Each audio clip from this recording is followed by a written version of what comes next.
spending lots of time searching outside of yourself to find happiness, joy, health, and wealth?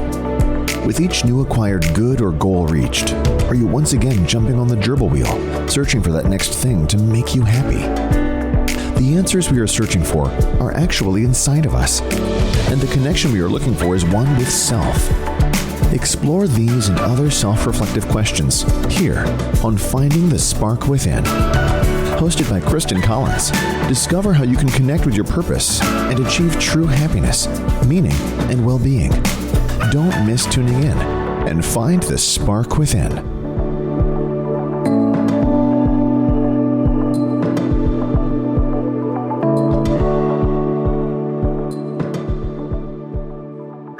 And welcome to our podcast, Find the Spark Within. My name is Christin Collins, and today I have an incredibly special soul sister guest. Her name is Marcy Morrison, and she is my friend as part of the Global Purpose Leaders. Marcy, welcome and thank you. Thank you so much, Christin, for having me on. I'm so excited. I have to just share with you and audience that you are one of those magical people in the little Hollywood squares of Zoom. As you and I were getting to grow in our purpose through the Global Purpose Leaders and also just in our own awareness. And you just emulated love and light and just were the shining Hollywood square for me. And yet we didn't connect one-on-one right away. So this is an amazing opportunity for us to dive a little bit deeper into our shared experience and your unique lens and my unique lens. So thanks for taking the time today. Thank you so much, Christin. Woo! My intention of asking you to be a guest and one of the early guests of this new podcast is that I see so clearly in you the passion for self-love and awareness. And what fun it is when my message is all about that, but it gets really tiring and lonely. And I find when I'm absorbing and consuming your brilliance and your beauty that my head just bobs because I'm like, what Marcy said, what Marcy said, what Marcy said. So for today, what I'm really excited to do is to dive deeper into your journey to self-love and how that became a platform of which you now live your life. So will you take community back to a time when you first started realizing that potentially there was a shift for you in awareness of self?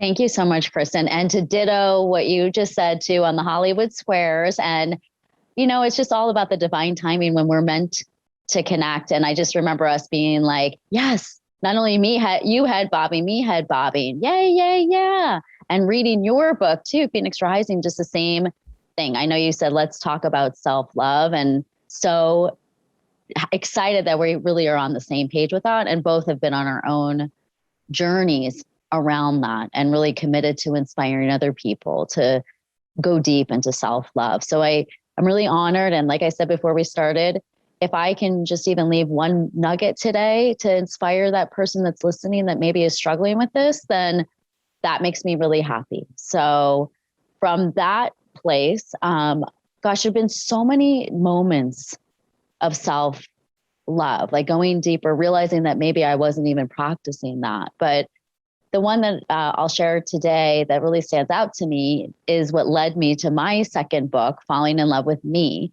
And it was 2013 and when I wrote that, and I had recently gone through a divorce from my ex-husband, and we were together ever since I was 25. So 17 years total. And it was one of those things, as you know from your book too, that we're just kind of doing life and get married, have kids, hold on to pieces of who we are, but then some realize at these moments that maybe we let go of parts of ourselves, or who are we now at this next phase of our lives? And I was the one that made the decision to leave. However, I definitely went through a dark night of the soul because I had no idea how attached I was to being married, to kind of having that, like, you know, we live in San Diego in La Jolla and we had the white picket fence and the golden retriever and the dog. And I didn't realize like how much of when that was taken away, I didn't really know who I truly was, without that. So I thought that was going to be cool, but the beginning part was not, because I had relied on that for so long. However, going through that, I got to really discover what's important to me now. Who do I choose to be at this point in my life? And so the book has, I was funny because I saw, not to break any secrets, but I saw the code for this, our Zoom call was love, the password.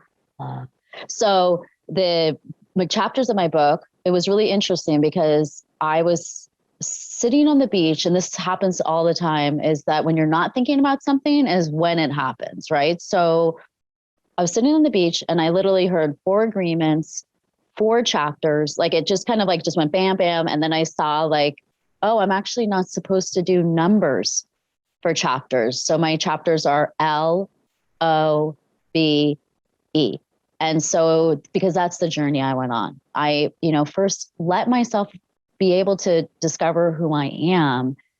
And some of it would be like literally like days of blankness. Like, I actually don't even know what I want to do today. I don't even know like what I'm supposed to be doing today, and just allow myself to stay in that space. And I am very grateful for a coach and a friend that I had worked with during that time, Jesse Gross. He really held my hand as I went through all of that and really helped me pull out who I really am at the core, my soul essence. And he said, I know that there's this juicy part of you, Marcy, that's in there. What is that? And I was like, you mean Tinker Angel? And he said, what the heck is that? And he said, yeah, that sounds cool. Tell me more. And so I said, well, my friend actually gave me that name. She said, you're like this little fairy that flies around and sprinkles happy dust on people and then wraps your wings around them and supports them on their journey. And I go, oh yeah, that's who I really am. And what I realized when I was married is that I started to get so serious. Like I was like, and I'm really not like that. Like I think of myself as a child. It's like goofy, playful, fun, adventurous. And I got to thank my kids too, because they were 10 and 7 when we went through the divorce, and super amicable, thank God. And they knew they were loved and supported. However, I feel that I learned to become a kid again and rediscover pieces of myself that was lost through being a mom. Like I remember my kids seeing this mushroom on the ground, and I was in a rush. I was serious. I needed to go somewhere. And they're like, Mom, check out this mushroom. I said, I don't have time to check out that mushroom. And they said, you mean to tell me that you don't have time for this miraculous thing in nature? And they were laying on the ground, like looking at it. And I had this moment where I go, they're so right. This is what it's all about, is slowing down and taking this time to like be in wonder, childlike wonder, right? And so through allowing myself to play, be in wonder, discover like what was lighting me up, it was like all these steps just really was such an important path of self-love. So, I mean, there's so much more to that, but I know we're having a conversation here. I'm not talking for 40 minutes straight. Well, I already, and I'm not sure what my head's doing, but I think I have my neck from the head. Childlike wonder is like it's one of my favorite little sayings. So, and I read your book, and my neck hurt after reading it from all those bobs.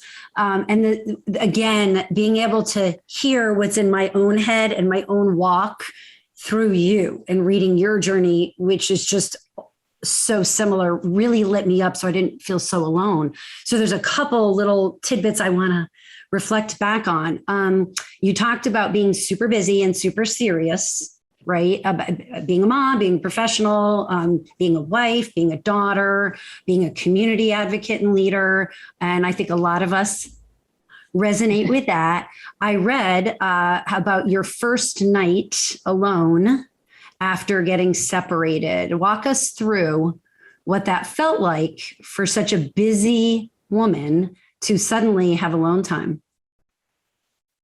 That was super, super hard. It was yeah, it was one of those things like this is what I felt like I wanted to have happen. However, I didn't understand what that would feel like. And to be honest with you, like that first couple years, I probably kept myself too busy, like had to be doing stuff all the time. So I didn't really have to look at it because I did not like that first night. I was not used to being in a quiet house by myself. And so I instantly got busy with planning parties and events and outings. And then there was a point that when I worked with Jesse about a year and a half after that, where it was clear that I had no choice but to sit and be quiet and listen. And it wasn't easy, but I do have to say, like, having a coach or somebody by your side during those times, supportive friends too, is like key, because it's like you're for me, I literally felt like my skin was being peeled off and the layers and layers, and it's so vulnerable and raw. So I really had to keep my life super simple, did not have huge social settings at that time, would just be with people that I felt really safe with. So I went from like super busy to like super quiet. It was interesting, but I wasn't ready to go instantly to that place. It took me a little bit to settle in to understanding that this is such an important part of my journey. And thank you for that reflection, because I think that's really important. And I giggle when I think about when I started sitting with self and this word meditation was circulating in the health and wellness space. I'm like, oh my God, I'll try it. And the most stressful 2 minutes of a day were when I was trying to learn how to meditate, right? And my poor blood pressure was probably through the roof if I had a cuff on. So I share that because you're saying it took you a while to get comfortable with the silence. And I too. So for folks who are like, I don't know if I'm able to be quiet and be alone, you're sharing it took you a while. For me, when I would meditate for 2 minutes, I had a notepad and a pen by my side. So every insane thought that would suddenly rush up, that was obviously the most important thing of the moment, and I couldn't let it go. I would write it down to download it and then try to release it. So my practice of sitting with self took me almost a whole year to get, up to. But it's in that silence, right? It's in that place of quiet that we have the connection to our inner self, where we have our pops. And you referenced that you knew you had a book and you knew that it was 4 sections and you knew that they were letters and not numbers. Talk about what it felt like to have that intuition connected and have that pop. Yeah. Well, first it was actually really scary because I grew up in a dysfunctional home and we were told never to share anything about like what was going on. So we did a really great job of pretending that everything was okay. So for me to come out of the closet, so to speak, in that book, it was like I kind of, as a career and life coach, had relied heavily on my degrees. And, of course, I used a lot of empathy and intuition and all of that. But I didn't tell people that I was spiritual or that I am psychic. Like people have asked me, even like, are you a psychic career coach? And so super intuitive, hear, see, feel things. And so I just let it all out in that book, like everything, shared my childhood, like shared my wackiness and like working with like other spiritual experts. And I was like, man, this is scary because I know that people will judge me.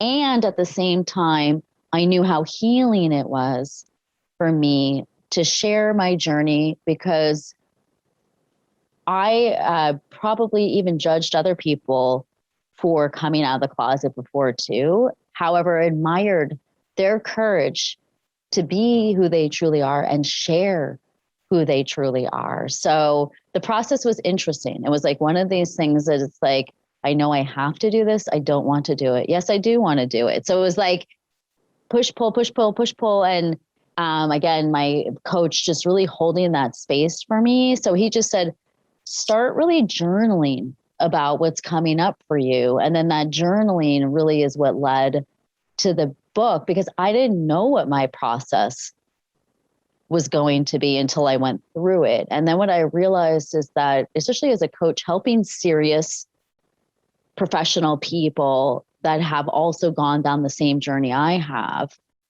that I could help them more if I was more vulnerable and shared my own process. Not that anyone is going to follow exact same process, but there's this like unfolding that happens, you know? So I know from your book too, it's just same thing, right? It's like this a little bit of denial. Like I can get through this. Like I remember being like, I'm going to get through this in like 5 minutes. Like I'm going to, you know, go through my journey, figure it out. And it was a humbling experience to have to go that year. That was like a year of dark night of the soul. And I thought I was literally going to like just bang it out. I'm going to be through this. And somebody I know as a psychologist actually helped me put it in perspective. They said for every year or every 5 years that you're with someone, it's a year of recovery. So I needed about 4 or 5 years, and I didn't want to believe that, but it was true. Like it was almost like, I don't know, it was like a fog. Like I was only able to see so far in the fog.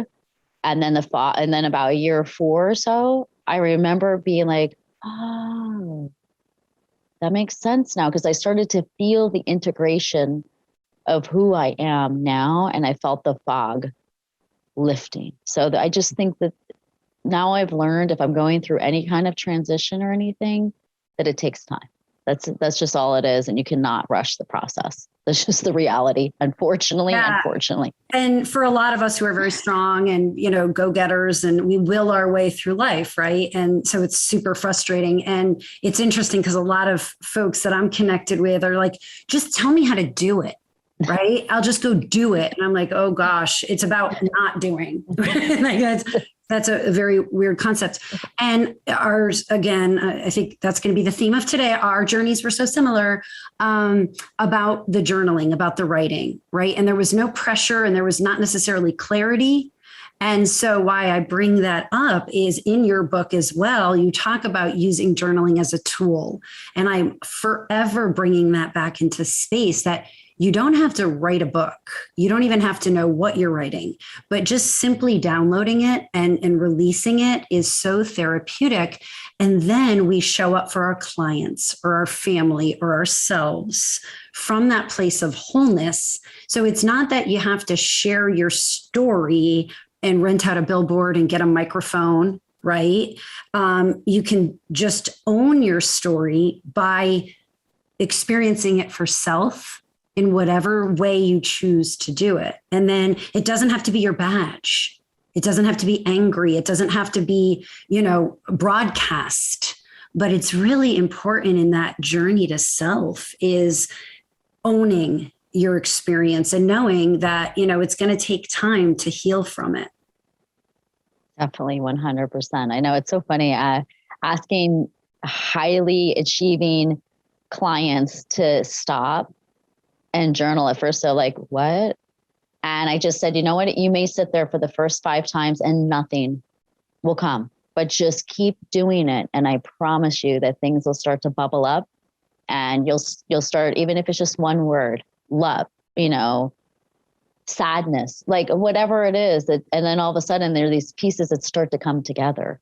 But it is a process of patience. You know, it's just, and I think that everybody's a little different. You know, it's, for me, I do listen to guided meditations that really, really help me stay grounded and focused with that. I also do a lot of walking and hiking meditations in nature where, you know, forcing myself to not be on the phone, to be super present to sounds, visual things, you know. And so I think everyone you have to experiment with what modality best works for you. And it may be multiple modalities. Even me just going to the beach and listening to the ocean, to me, is a meditation, you know? So it is. I mean, we have meditations that are water, right? That we can listen to. So another thing that you shared that resonated was about your positivity. And you are a very positive person and just such a joy to be around. We also talk a lot about owning all emotions, owning all feelings. And we're not just here to be happy, right? That there are days that it's very appropriate to be upset or be sad or whatever. What has been your experience going through all the different emotions and actually feeling them, coming from that place of, I'm always the most positive person in the room? Yeah. And it was interesting because I realized that was actually one of my survival tools growing up, because it was so heavy sometimes that I said, well, maybe I'll just be that person that always brings the positivity and light. And like you said, that's truly who I am anyway, by nature. Like, I'm always been a glass half full. And, my mom would say, I'd walk around and like just start talking to people. Like, she'd find me on people's laps and having conversations with them when I was really little and stuff. Cause I'm like, who are you? I want to know all about you, but just kind of came out. My mom said, oh, you came out like sunshine. So, but I think there was also an identity attached to that I just kind of took this role that no matter what whatever, I don't know if I can swear on this, is hitting the fan, I'm going to still put on a happy face, And so, yeah, that was what was interesting, is that protection mechanism just did not work for me anymore. When I went through the dark night of the soul, like, I realized I had to get really honest with myself, that feeling the feelings of my childhood that I'd never felt, anger, sadness, disappointment. Yeah, it was intense. And I would say if anyone's having trouble with those going into that, what really helped me was, thanks to a friend, I kept telling her the same story. I wasn't realizing it, but she helped me identify a pattern where I was constantly feeling disappointed by other people. And she said, Marcy, I think it's time for you to read the presence process, which I talk about in my book. And that book made me so uncomfortable, but it was exactly what I needed. So basically, in a nutshell, the book has you sit with all of those anger, sit with it until you get to the deepest core of what that anger is, and really feel it, like feel it, until it goes through you. And I had never allowed myself. I would always like sugarcoat on top of that and be like, it's okay, we're going to have a better day. The sun is shining. And it was intense. But what was really interesting is I really felt like I found my power, because it was authentic. I am pissed off about that, or I am sad, or I truly am disappointed in that, and not trying to sugarcoat my feelings, and also to have very direct, honest conversations about people. Yeah, I want to get to positive, but right now I'm angry about what happened and I need to talk about that. So it was like learning a whole, like going through teenage years, because I never really went through those rebellious teenage years. I was trying to be too perfect all the time and positive and happy. So I kind of felt like a rebellious teenager at times. Like, I remember even having to have a conversation with my dad and like express things that I'd never expressed before. And one of the scariest things was sharing my book with him. And the beautiful thing is he told me how much he loved it, because as a kid himself too, had to be perfect and serious all the time. So it was like this beautiful healing, forgiveness. And we have a much more real, authentic connection now, which is amazing. So, and with my mom too. So I just feel it's kind of like you can only go so deep, right? With one emotion, right? We're multifaceted human beings. So it's really kind of been interesting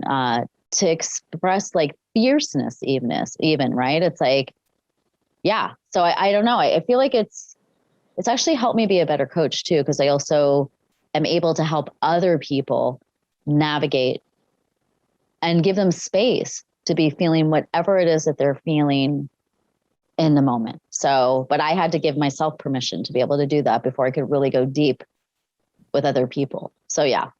I love that. And I know that for the most part, your journey is positive. You're in that positive space. But at the same time, now for me, who that's exactly the same experience, it's from a much calmer more centered wholeness place of positivity, right? Instead of it being so out front, and so people have reacted very different to me now. And, and I'm like, no, I was always this positive, but it's just this super inner calm, I think. And for folks who are either going through self-actualization or awareness or love, or in community with someone who is, just knowing the process of, it is a hard journey. I don't know how long it'll be. It varies from person to person. My family, my husband and my stepdaughter actually kind of had an intervention with me at one point because they were so accustomed to happy-go-lucky, positive, go-getting me. And I just spent some quality months, like a long time in this, just dark and quiet and sad. And so when they talked to me, they're like, we're worried about you. We think you're depressed and we want to help you. And I said, I love you so much and we share space that you're walking this with me. And I've got to just sit in it because that's what it is right now. So I bring that up because if you're going through it and it's like, I don't want to be dark and sad. I want to be happy-go-lucky because that is really my nature, but really doing that cleanse. Or if you're supporting someone, right? Or you're not having honest conversations, like you just mentioned, you're ripping them off from their opportunity to go through this journey. That's one way I learned to be more open in my communication. It's, I disagree with you, that upset me, that hurt me, whatever it is, right? But not making it about me, but yet bringing it up so they had the opportunity to decide what they were going to do, how they were showing up in walk with me. So I think that's interesting. And another thing that you share, which I appreciate, and I think it's a hard lesson, and I'd love to hear your perspective a little bit deeper on this, the shifting that goes on as you actualize or fall in love with yourself, right? And the people who you've been walking with, whether that's a marriage or a colleague or a family member. Walk us through some experiences for you about what it felt like to no longer energetically be aligned with folks that you had been in previous experiences with. Yeah. Well, I think what you just kind of hit the nail on the head, that I feel like I played a certain role. Like people looked at me for the positivity or to organize things or to do things for them or anything like that. And as I went through that year, I realized that role that I played no longer was in alignment with who I am. And it was interesting because, like you were saying, it's really hard on some people. You realize that there is some like codependency going on, that I was maybe carrying the load for other people and not even really realizing it. So, and maybe having some even connections out of a sense of obligation. Maybe we've been friends since childhood and that's just the way we've always done things. And having the courage to say that no longer works for me. This is how I'm choosing to show up. And to be honest, some people fell away and some people said, oh my God, you have inspired me so much that, I want to continue our connection and grow. Let's grow together. So it was just very interesting. And then I found that I was even attracted to different kinds of things, like different kinds of events, courses, classes, and started to find more people that had been on a similar journey too, right? It's like, it was like we kind of were speaking a different language. Some of the people from the past thing, I'd be like, isn't it so cool when you like be able to, and they're like, what are you talking about? Like, it just was like, I like started speaking like, like a foreign language to them. Like it just didn't make, and then it was so cool to go like enter places, whether it was spiritual gatherings or something, and be like, I'd be like, I know that's a little weird. They're like, no, actually it's not weird at all. Like, why would you think that's weird? Like this all like what we're all about or what I'm all about. I'm like, oh, I was like, I felt so alone, but I realized on the other side, there were other butterflies.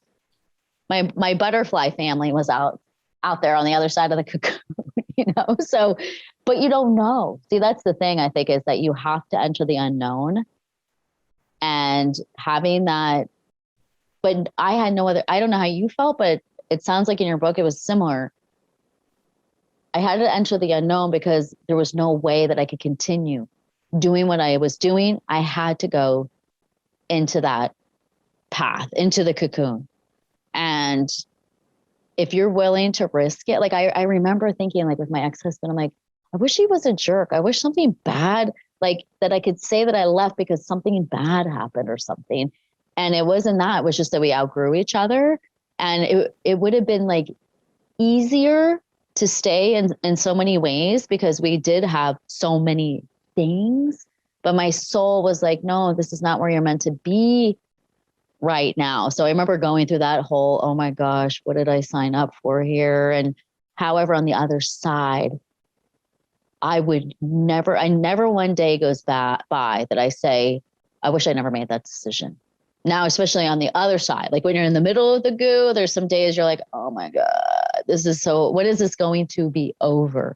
But if you can hang in there, the beauty, the depth of the connection to myself, the depth of the connection to the people in my life, I told you, like to even the deeper connection to my family, I feel that I'm a better mom. Like having that space, like I'm not saying everybody should get divorced, but I felt that me kind of recharging my battery and having that time for me, half the week, I've been able to be a better mom, So it's like those self-love days. And then of course I'm still practicing self-love when I'm with my kids, but yeah, it's a journey, but if that's where your soul is calling you, I just say, go for it, go deep. I love that. And I have mad respect because it's almost like I had an easy route because my body was failing me. I had health issues. So, but to not have a jerk husband, but just to be that in touch and take that leap, I have mad respect. And I understand that we all have soul agreements and chapters that we're going to, share, and it's all divine and it's all perfect. But I have a hard time of ending certain relationships that were really important to me. And, whether I was the one ending it or the other person was, it is really hard to say goodbye. But then I just try to express to myself energetically, we've shifted and we've grown from knowing each other for however long that was, and releasing it with love instead of, anger or fear or animosity. So thank you for that. And again, mad respect, because I know how hard that is. So for anyone who's listening, who's like, yeah, I plugged in because this thing about self-love, which you constantly are talking about, I don't really understand how to get there, right? And I yet don't concisely have the capacity to articulate how to help someone, on their journey to self-love. I like to storytell. I like to cover different topics, but your book was so incredible at literally being a guide to help someone who needs a checklist. Like you read my book and you contemplate, you're like, I don't know, I got stuff out of it, but it's not a literal. And your book is a literal journey. So as we land the plane on our conversation, I'd love for you to share, just the high level tidbits on how someone can use your book as a guide for self-love. Well, thank you. And like I said, it came from my own journey. So it just kind of came through me, and I just walked through the different phases of the falling in love with me journey. And I call it a personal journey and a guide to falling in love with you. Because that's what I realized. I go, you know what? Somebody may need to see light at the end of the tunnel. How did Marcy go from the dark night of the soul to the light and through the other side of the tunnel? Right. So I actually have to look at what I wrote because, like I said, I channeled this information at the beach and I was like, well, I have notes on it if you need any help. Oh my gosh, how funny. Well, it was, so just the high level overview is the chapters really. So let yourself find out who you are. And like I said, a lot of that comes from sitting in silence and listening to what your soul and your heart wants to share with you, And so 2, open yourself to allow more and of what you want, because I was so busy, like not only being positive, but being a people pleaser, that I was driven so much about how do I make other people happy that I lost touch of what makes Marcy happy. What do I want? Because a lot of times when I thought about what I want, what makes me happy, I felt that other people would have to suffer because they'd have to put their needs second.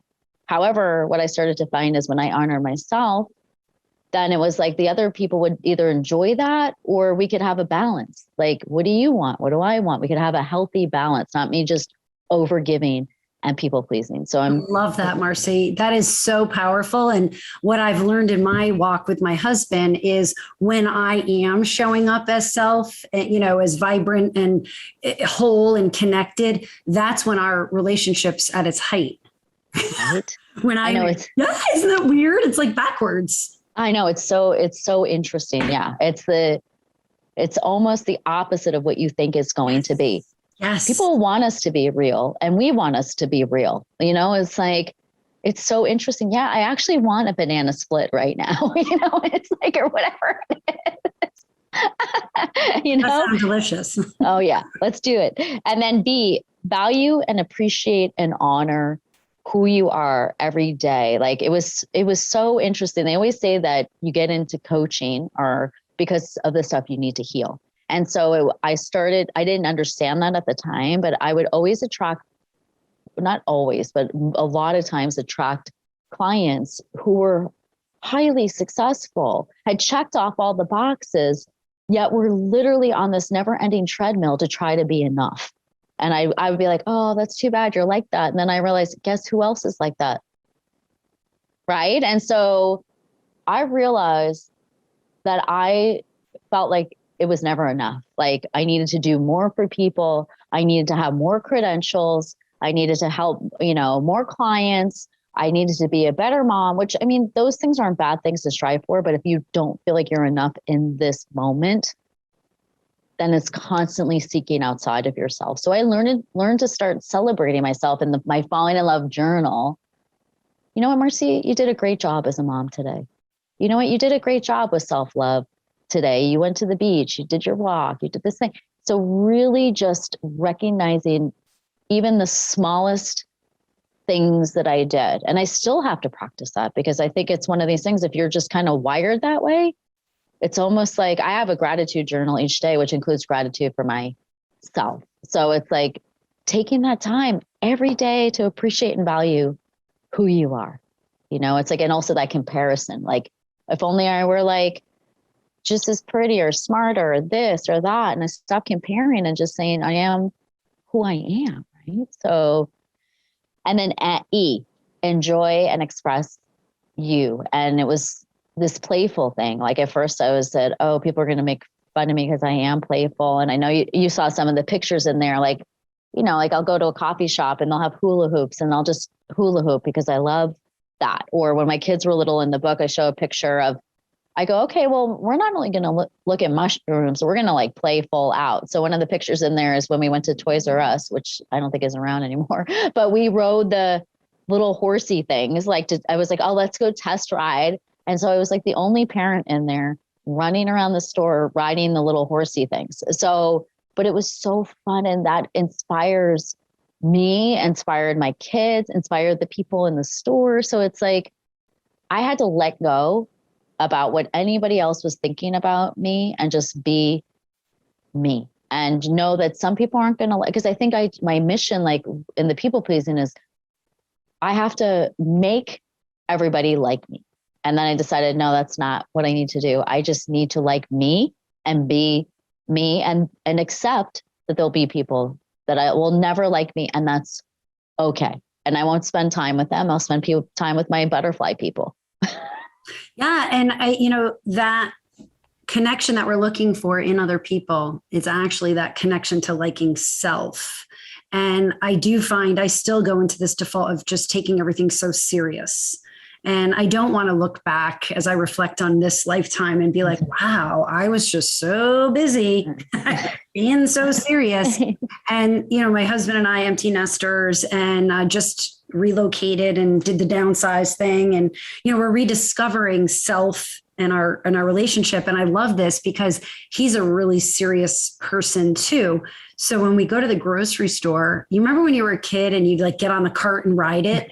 Well, guess what? When we were, get out of the grocery store and we're going to the car, I put him on the cart and I push him on the cart in the parking lot. Oh, that's awesome. And it's like, oh my God, we're having the best time. I'm sweating to death, pushing him away. He's laughing. And we were doing that the other morning and someone was driving by. It's like 6:00 in the morning. And, she's driving by and she's laughing, watching us do this. And I thought, God, that was such a beautiful, simple moment of just laughter and joy. And it didn't cost anything. And it wasn't, uber serious, like, oh my gosh, that was life-changing. So I'm working hard to let go and just enjoy the simplicity of each moment. So Marcy, I was so excited to reflect with you because it's like, you say and so many things that I'm in alignment with. And what I hope we were able to do, if that's what it was meant to be, was to inspire people to contemplate getting to know and love themselves. Self-love isn't just some, catchword right now. And right now with the, global pandemic, we do have the time, to sit with self more than we ever have and to reevaluate what really makes me tick, what's important to me.